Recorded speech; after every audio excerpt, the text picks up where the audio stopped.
Hello friends, welcome to my YouTube channel English with Anjan. Friends, today our topic is imperative sentences.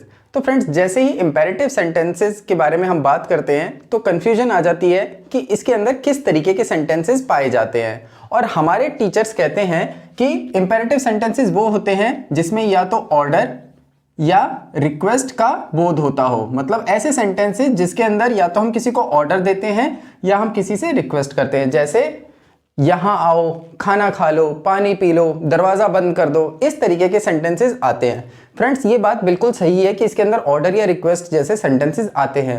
But क्या होता है कि क्या आप ऐसा करेंगे कि आपके सामने कोई भी सेंटेंस आएगा तो पहले आप उसको सोचेंगे, अच्छा ये रिक्वेस्ट है या ये ऑर्डर है या ये कुछ और है, फिर मैं इसको ट्रांसलेट करूंगा।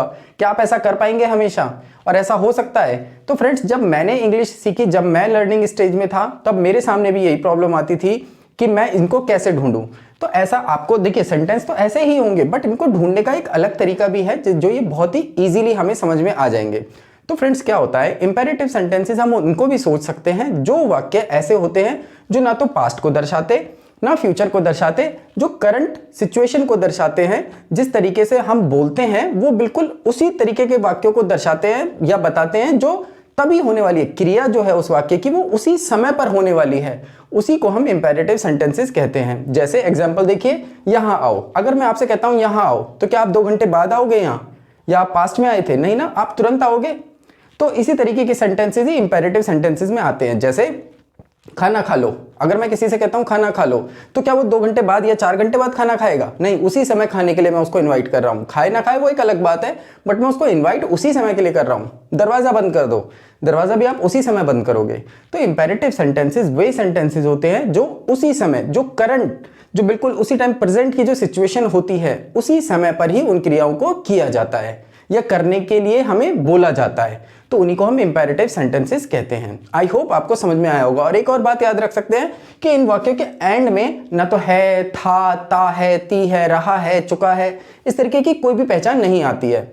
ये सीधे सीधे एंड होते हैं, यहाँ आओ, वहां जाओ, खाना खा लो, पानी पी लो, बैठ जाओ, फिल्म देख लो। तो इस तरीके के सेंटेंसेस ये होते हैं। आई होप आपको समझ में आया होगा। तो आइए देखते हैं इन सेंटेंसेस को हमें बनाना कैसे है। तो फ्रेंड्स, इसका जो रूल होता है वो होता है सब्जेक्ट प्लस वर्ब की फर्स्ट फॉर्म प्लस ऑब्जेक्ट।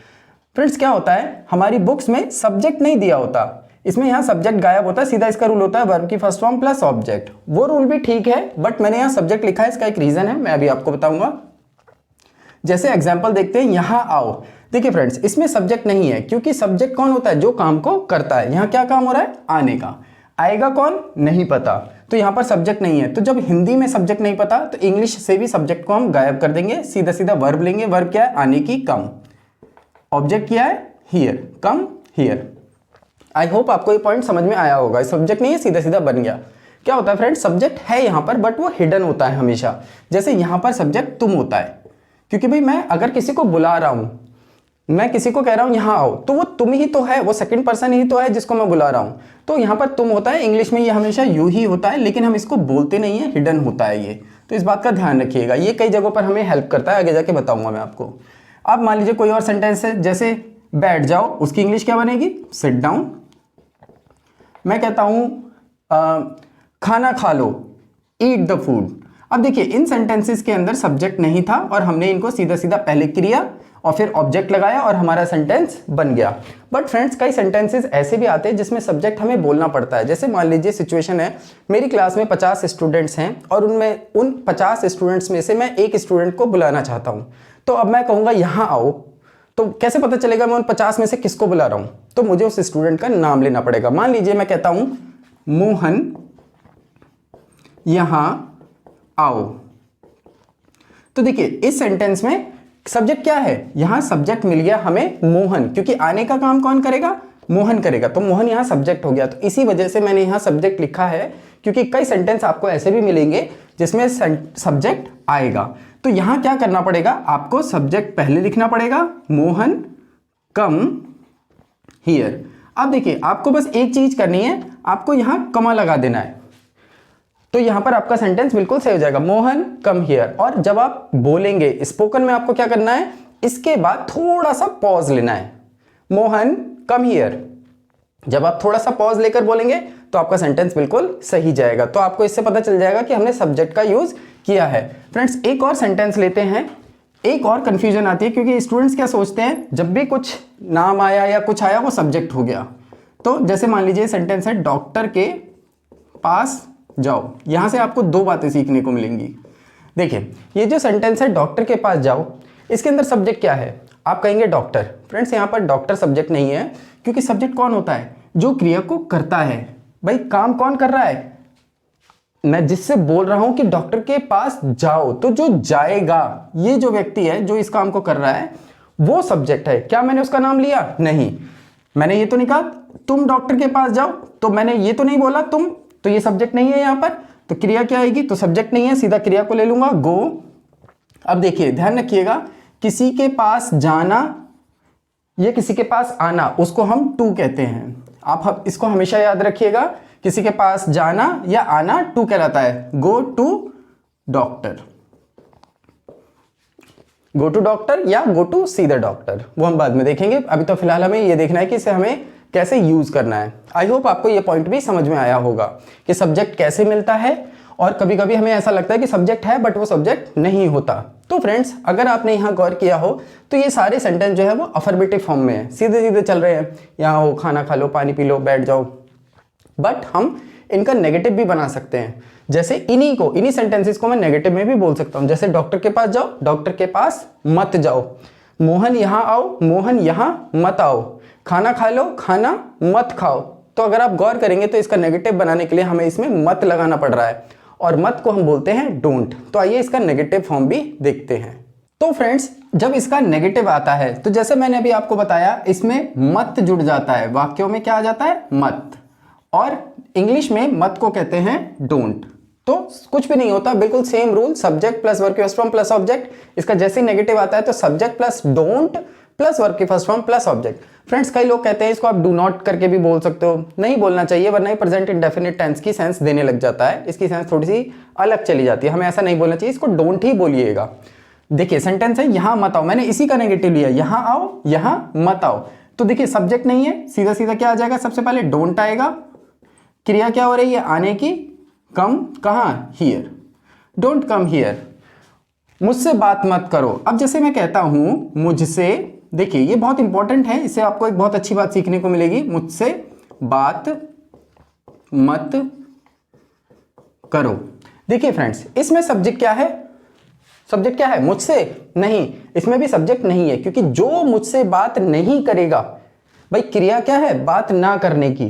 तो जो मुझसे बात नहीं करेगा उसका नाम मैंने नहीं लिया। देखिए अगर मैं इसको बोलूं तुम मुझसे बात मत करो, तो कौन हो जाएगा? सब्जेक्ट यहां पर तुम, लेकिन मैंने उसका नाम नहीं लिया तो सब्जेक्ट नहीं है। सीधा सीधा क्रिया आ गई डोंट। क्रिया सॉरी डोंट आ गया, फिर क्रिया क्या है? टॉक टू मी, मुझसे बात मत करो। अब फ्रेंड्स यहां पर एक बहुत ही इंपॉर्टेंट बात है। जैसे मान लीजिए मैं कहता हूं, मैं इसमें सब्जेक्ट लगा देता हूं, मैं कहता हूं तुम मुझसे बात मत करो मान लीजिए, या मोहन मुझसे बात मत करो। अब देखिए जब इसमें सब्जेक्ट आएगा और अगर आप डोंट का भी यूज करेंगे तो इसका मतलब हो जाएगा आप बहुत जोर देकर बोल रहे हैं, Mohan don't talk to me. तो यहां पर जब आप मोहन बोलेंगे या सब्जेक्ट का यूज करेंगे तो आपका जो सेंटेंस होगा वो बहुत ही ज्यादा उस पर फोकस, उस पर बहुत ही ज्यादा दबाव देकर आप बोल रहे हैं। You don't talk to me, मतलब कोई और करे ना करे तुम मुझसे बात मत करो।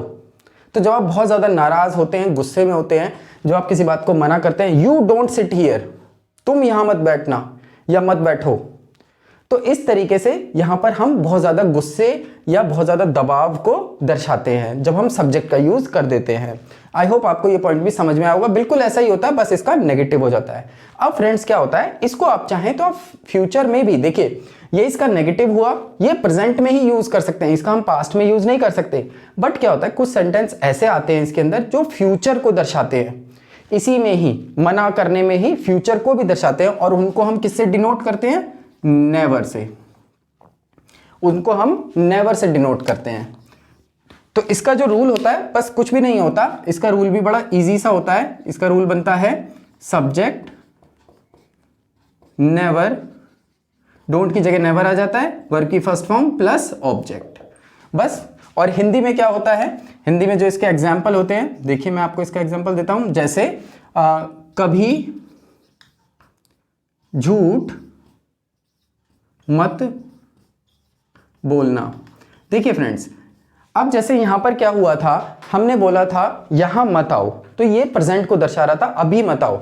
ये जो नेवर है इसका मतलब होता है कभी नहीं, और यहां पर इस रूल में अगर हम देखें तो इसका मतलब हो जाता है कभी मत। देखिए कभी मत, कभी झूठ मत बोलना या कभी झूठ मत बोलो, इस तरीके से भी इसकी सेंस आती है। बट देखिए, हम बोलने वाले को, हम किसी को जब ये सलाह दे रहे हैं तो हम उसको आगे आने वाले समय में कभी भी इस काम को ना करने के लिए बोल रहे हैं। कभी झूठ मत बोलो या कभी झूठ मत बोलना। तो हम इसका जो सेंटेंस बनेगा, देखिए यहां पर भी सब्जेक्ट नहीं है, कौन झूठ नहीं बोलेगा पता नहीं, तो सीधा बन गया नेवर। डोंट की जगह क्या आ गया, नेवर। वर्ब की फर्स्ट फॉर्म वर्ब क्या हो रही है, झूठ बोलना, tell a lie, never tell a lie. तो हम सीधा सा इसको इस तरीके से बना देंगे।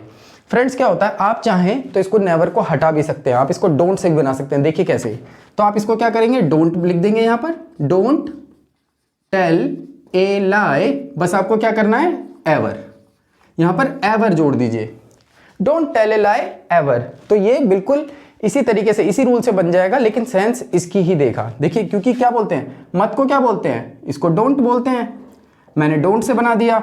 और कभी को क्या बोलते हैं, एवर बोलते हैं, तो मैंने ये एंड में जोड़ दिया, don't tell a lie ever. तो आप इस तरीके से भी बना सकते हैं। तो फ्रेंड्स आई होप आपको इंपेरेटिव सेंटेंस के बारे में समझ में आया होगा। अब देखिए यहां पर मैं ये नहीं देख रहा ये रिक्वेस्ट है, ये ऑर्डर है, क्या है नहीं है, ये आप जब अपनी रियल लाइफ में बोलेंगे तो आपको खुद पता चल जाएगा कि आप किसी को रिक्वेस्ट कर रहे हैं या ऑर्डर दे रहे हैं। रिक्वेस्ट कर रहे होंगे तो प्लीज जोड़ दीजिएगा, please come here, please sit down. Order दे रहे होंगे तो प्लीज मत जोड़िएगा। ऐसा कुछ भी नहीं होता कि आपको उसी के ऊपर जाना है कि हाँ ये ऑर्डर है या रिक्वेस्ट है। तो आई होप आपको ये वीडियो समझ में आई होगी, आपको ये रूल समझ में आया होगा। बहुत ही इजी, बहुत ही सिंपल रूल होता है। आप इसको बस थोड़ा सा अलग तरीके से देखिए और इसको बहुत ज़्यादा यूज़ कीजिए। बहुत ही ज़्यादा यूजेबल होता है हमारी बुक्स में, स्टोरीज में, हमारी डे टू डे लाइफ में, हमारे स्पोकन में बहुत ही ज़्यादा यूज़ किया जाता है। So that's it for today, see you in next class.